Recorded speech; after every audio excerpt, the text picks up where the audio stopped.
Sorry if that's tea. No, that is the tea. Sorry if you get offended. Oh? Leave a comment down below, bitch. Oh? Maybe we'll read it next week. Oh? Greetings, ghouls, goblins, and glam monsters to Red from the Dead. We're your haunted hosts, Drew the Drag Clown. And everyone's favorite local glamour demon, Jackal Morose. Tonight we will be excavating the latest episode of Dragula Titans 2. To see who slayed with the Titanic thunder. And who should have stayed 6 feet under. On this week's episode, we will be judging the monsters' best rock performances and their floor show fashions. As a reminder, we are not here to judge their drag. Drag is art and art is subjective. What we are here to do, aside from cosplay the Boulet brothers, is a little bit of fan service. We begin this week's episode as normal with the Boulets giving us a breakdown of the previous episode. And might I add, we have a new legend to the Dragula lore, Rug. Be quiet, Rug. Be quiet, Rug. We discover the monsters on their way to Neotropolis. The music festival in the desert, and they must wear their best desert attire. And we discover Cynthia Doll, Dahlia Black, and Abora all return. Frankie Doom, rest in peace. peace. Out of these cyberpunk Mad Mask-esque looks, who was your monster of the moment? I loved La Zavaleta. It was giving very Mad Max out in the desert. But I also was really a fan of Cynthia's look. Yes, Yeah. I liked the helmet with Yeah. the spikes on it. I did enjoy that also. So much fun, so much fun. Another cutie patootie was Miss Jade. Oh, she had like a neon thing going on, right? Yeah, it was pretty cute. Loved it. I think the best moment for me was when JK smoked that cigarette right through the scarf. I thought that was hilarious. So for me, that's my floor show moment. Who was your floor show fatality of this desert attire? Who didn't you love? I would have to say Abora. I agree. It just, the mask was awkward and I could never wear something like that because it would, to me, it seems like a sensory nightmare. And I did hear on the Boulets podcast that they wanted everyone to be as incognito as possible, so that way, when they went there to film, no one knew who these people were. So that way they couldn't leak the cast online. And I was like, genius. Now that we discussed the looks, let's get into the meat of this episode. What drama stood out to you? Honestly, this was an episode filled with drama, literally left, right, center, at the beginning, at the end, everywhere in between. I gotta say, Cynthia popping off on Blackberry was super iconic. Oh, she was activated. She's activated. She's girl. active. That's gonna live in my head rent free. Oh, absolutely. Same with her doing the callback to her season where she has to run to the outhouse. Oh, mama. That was camp. It was so camp. It was a moment. And like, honestly, Diva, same. Sometimes we all just need a little stroll to the outhouse. Now, I gotta say, Dahlia was a huge drama aspect of this episode. As a sober person, how do you feel about the way that this played out? So, when you're on camera, yes, you're working. But even then, like we've seen in other franchises, the divas sometimes have a drink. But if you're off the clock, you're rehearsing, whatever, like, you should be allowed to have like a shot or two, a beer, a cider, whatever. That shouldn't, like, you know, bear any weight. And the way how Dahlia approached the situation and went about it, I felt was very unprofessional. I would agree. Going and tattling off to production and making it so that other people's like rooms are getting searched, that not only is unfair, but it's playing very, very dirty. Like, I've always been a fan of the House of Black. I loved Dahlia in her season. I loved Victoria. And I feel like the talent is enough where you don't need to be doing I these agree. two-faced antics. If you're going to win this season, you should be winning against the best, and you shouldn't necessarily need to kick them out for unfair reasons. You should be beating them because you beat them. Exactly. Let the art speak for itself and leave the shenanigans at the door. And honestly, if they shenan again and they end up in the bottom, well, that's on them. That has nothing to do with you. And if anything, now they're gone. You don't need to do all this shady stuff behind the back of all production, behind all the cast, just so then that way you can get a little bit of brownie points with the boulets. Tea. Because at the end of the day, while the drama is the mama and it makes the sales, there comes a certain point. And I feel like there definitely was a line that was crossed. I agree. And especially when you're filming at a music festival like Neotropolis and you're doing all of these filming aspects and like segments where you're having fun on this moon or going to this club, like I feel as if the boulets are encouraging you to have fun. And having a drink or two isn't going to hinder your overall performance after you do your makeup, after you get on stage, after you watch another performance before you, anything. Like, you have the time. Agreed. And if it is triggering, then remove yourself from the situation and don't let it impact how you engage with others. Yeah. Your trigger isn't necessarily my issue to cater to.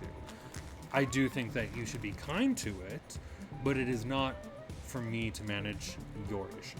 Agreed. Sorry if that's tea. No, that is the tea. Sorry if you get offended. Oh, Leave a comment down below, bitch. oh, Maybe we'll read it next week. oh, oh.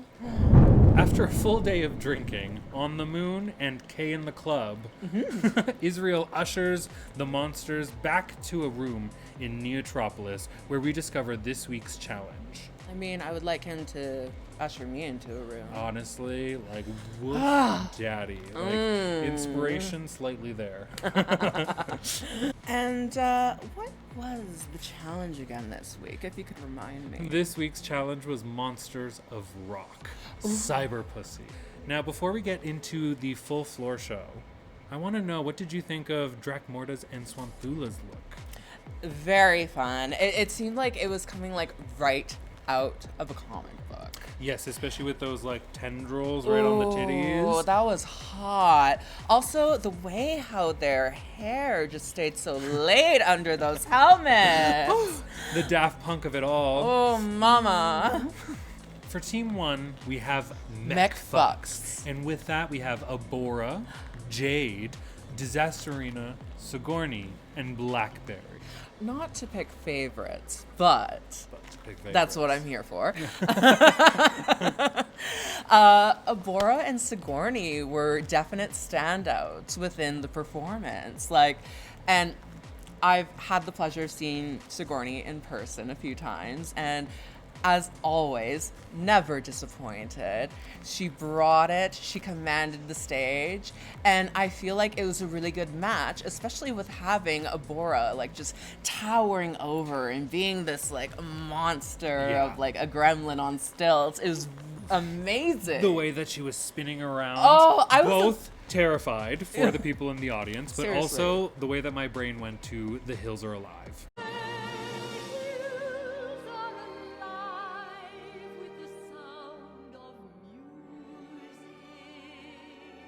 Be quiet, Rob. Now, I will say, I did kind of forget Disasterina was there, and I don't necessarily love the look, but I still love Disasterina. I'm gonna disagree with you here.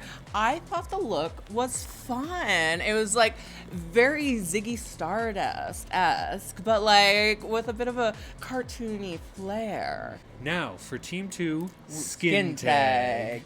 And for Skin Tag, we have JK, Cynthia, Priscilla, and La Zavaleta. Overall, the team kind of felt a little flat to me, but I will say JK ate, devoured, shat, spit on it, bus club, another club, all of the above on that performance, and they are an amazing lip sync artist, and they deserve their flowers. Oh, 100%, 100%. I do have to say, I really loved like the kiss. that happened in that moment. Between but Priscilla and Lazavaleta? yes. Yes, yeah. But it could have been more. Like, come on, pull each other's wig. Get into it. Like, really, The way that Priscilla was pulled out of the computer, you needed to pull onto that hair, Oh. make out, give some passionate love. I agree. It was a little like... So yeah, make out, be disgusting, give us the filth. In like we want all the tenants being shown at Especially all times. the tongues. And then for Team 3, we have Plated Plated Steel. Steel. We have Jaharia, Eva Destruction, Loris, and Dahlia. This was the team that was the most digestible to watch. The other teams had lots of high performers and low lows.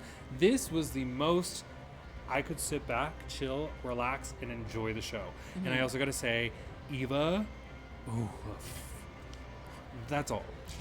You just like because there was a certain point. And the jockstrap. No, overall, the gimp look, everything. And even on the Boulet's podcast, again, I did mention their desert looks were supposed to be somewhat incognito. Same with these looks. They were meant to be incognito. And I think out of everybody, Eva nailed that on the head the most. It gave Slipknot almost. Like, it was chef's kiss. I do have to give Jaharia the flowers, though, because not being a lead singer and then just stealing the show, like, you have to have a stage presence for that. And in that moment, like, I was blown away. Like, Jaharia brought it. It was everything, and it was the exact energy that was needed for a song like New World Order. And I am a longtime Ministry fan, so seeing someone do it justice, like, really meant a lot. In season 6, her storyline or through line was that she wasn't the main character, and she stood out. For her to be the first Monster of Rock winner that is not a lead singer / team leader, it feels so fucking correct for her. Like, this is the right place, the right moment. Jaharia's learning. Queen. Can I just say it? The group split, that was cunty. Oh, it was so good. Anytime that you can do anything in synchronicity, I will be here for it. Doesn't have to be a split, but I will say that was you were right. Now, after seeing all of these looks, who was your floor show fatality? The person who did kind of the worst. Now, I know I said that I loved the desert look. The floor show look, not so impressed with. And unfortunately, Jade just did not wow me. And I'm so sorry, sister, but like, it was too monster and not enough rock. I can very much agree with that. It was very cartoony, Harley Quinn-y. It didn't necessarily give me that energy that I needed from cyber pussy monsters of rock. Like, it just wasn't there for me. Now, who was the monster of the moment? Who had the best look of the night? Ooh, I would have to say hats off to Avora, because quite frankly, like, I was living for this monster on stilts, and it definitely like brought me back to a moment of nostalgia, because not only did it give like sort of Penguin from Batman, but it's like if you were to take that and then mix it with Marilyn Manson from Golden Age of Grotesque. Oh my gosh, these are the perfect fucking references. Penguin? Oh my god, it is legitimately Penguin.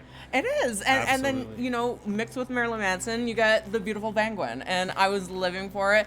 I loved the energy that Abora was giving, and it was everything. And it made my little heart so happy. I have to say, Eva, you were my monster of the moment. Like, literally everything ate down: the performance, the skill set, the look. It was just hot. Like, this is what I tune into Dragula for. Now, who was the monster of the week? The person who wasn't necessarily the top, but stood out to you. I'm gonna have to give it to my diva, Sigourney Beaver. Like, Amazing, amazing performer. I mentioned this already and I am repeating myself, but I'm giving her her flowers.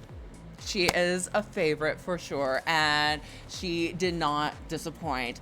Yes, the look was a little bit small when you get down to it after all the reveals, but she is a showwoman, and it's the style of the performance, and my eyes, when they were not on Abora, they were on Sigourney. Let's just say this. The judgment this week was 100% accurate, in my opinion. Who was in the tops? Deserved to be the tops. Who was in the bottoms? Deserved to be in the bottoms.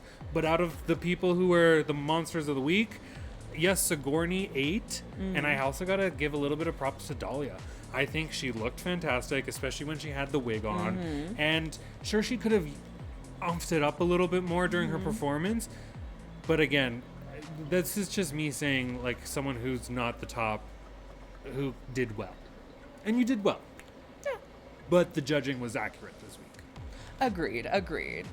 I also just want to put out there, Cynthia and Disasterina, I loved the looks. I loved the looks. Like, I could see the two of them together in a comic book, in an animated show. Like, I feel like they are part of the same universe, despite from being like in different groups. No, totally. I get that. The blue hair, the blue robotic body, full suit. Like, I can totally. I would watch that cartoon. 100%.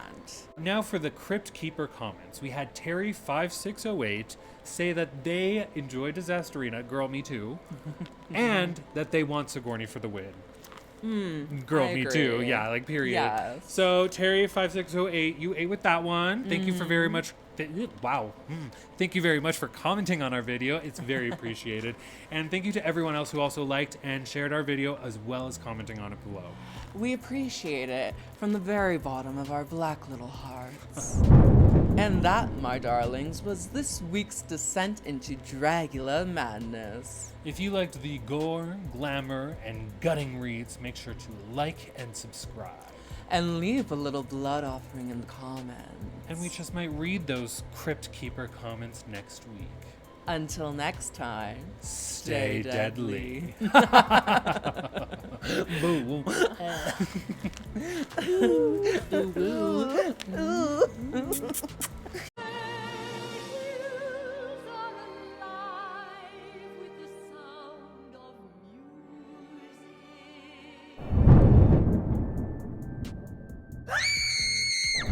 Good space for it. I love it. Brick wall is so nice. Like, Brick wall, if you ever waterfall. wanted to put something up on the wall, you can.